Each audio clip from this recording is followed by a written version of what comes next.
राजद जैसे दल हों, सपा जैसे दल हों, कांग्रेस जैसी पार्टियां हों, जिनके लिए सेकुलरिज्म की परिभाषा ही तुष्टीकरण की राजनीति है।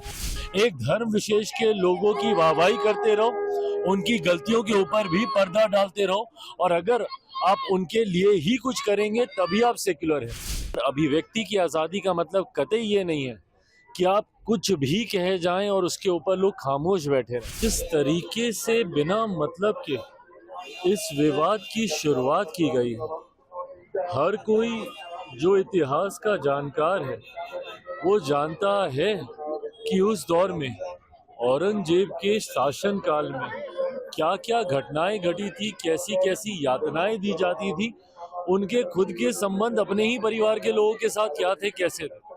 तो जो भी व्यक्ति इतिहास को जानता है वो तमाम इन घटनाओं से वाकिफ है, पर उसके बावजूद समाज में सिर्फ हिंदू मुस्लिम के आधार पर बंटवारा करने की सोच के साथ कुछ ऐसे राजनीतिक दल हैं जिन्होंने उम्र भर अपनी राजनीति में सिर्फ तुष्टीकरण करने का काम किया, और ये तुष्टीकरण की राजनीति ने ही हमारे समाज को सबसे ज्यादा नुकसान पहुंचाने का काम किया। कुछ ऐसे राजनीतिक दल हैं, राजद जैसे दल हों, सपा जैसे दल हों, कांग्रेस जैसी पार्टियां हों, जिनके लिए सेकुलरिज्म की परिभाषा ही तुष्टीकरण की राजनीति है। एक धर्म विशेष के लोगों की वाहवाही करते रहो, उनकी गलतियों के ऊपर भी पर्दा डालते रहो, और अगर आप उनके लिए ही कुछ करेंगे तभी आप सेक्युलर हैं। अगर समाज के एक बड़े वर्ग की अगर आप इच्छाओं को या उनकी आस्था को अगर आप सम्मान देते हैं तो ये सांप्रदायिकता हो जाती है। पर आपका सेक्युलरिज्म तब ठीक रहता है अगर आप एक धर्म विशेष के लोगों की गलतियों पर भी पर्दा डालें और उनकी वाहवाही करें, तो ये सेक्युलरिज्म है।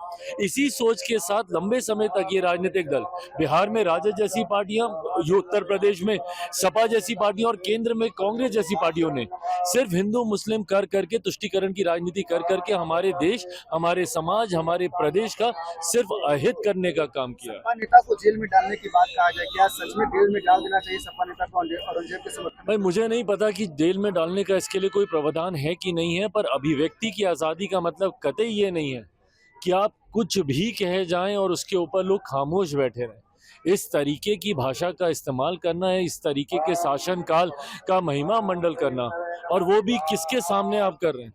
क्योंकि एक ऐसी फिल्म आई है जिसने मराठा समाज के एक बड़े योद्धा को, उन्होंने उनकी बातों को, उनके कार्यकाल को सामने रखने का काम किया, इसीलिए आप ये तुष्टीकरण आप करना चाह रहे हैं। ये सोच गलत है, इस तरीके की भाषा गलत है। अभिव्यक्ति की आजादी में कतई इसको नहीं गिना जा सकता। आपके सहयोगी जदयू के नेता समर्थन कर रहे हैं, कुछ विरोध कर रहे हैं। भाई मुझे नहीं पता कौन समर्थन कर रहा है, नहीं कर रहा है, बट हाँ मैं इतना मैं जरूर जानता हूँ कि जो भी पढ़ा लिखा व्यक्ति है, जो इतिहास को जानता हो, जो जानता हो कि किस कार्यकाल में क्या किया गया, टूटी फूटे इतिहास को मरोड़ परोड़ के परोसने वाले इतिहास को नहीं, जो सही इतिहास को जान रहा है वो कतई इसका समर्थन नहीं करेगा। न्यूज नेशन अब व्हाट्सएप पर खबरों के ताजा अपडेट के लिए न्यूज नेशन के इस क्यूआर कोड को स्कैन करें।